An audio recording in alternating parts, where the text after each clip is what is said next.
Ya mehribanım armağanı uygun yadır cihanım ey.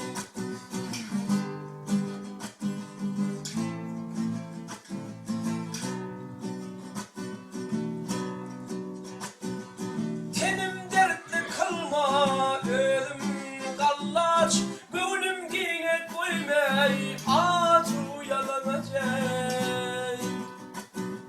Dalıma duş etme namarda meteç, kam bende koymun yadır cihanım ey.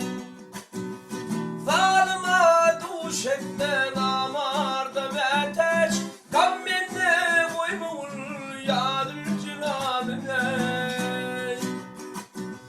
Yadır celalım ya mehribanım armağanı uymun yadır cihanım ey.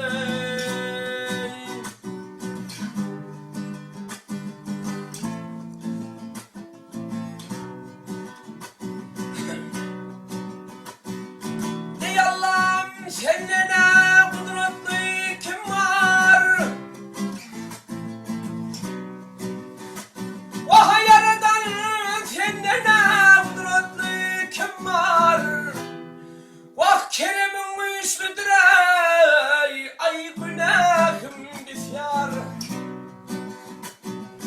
Bir zalim kolunda eylep giriftar, şerminle kırmağın yadır cilanım ey. Ay bir zalim yenilde eylep giriftar, şerminle kırmağın yadır cilanım ey.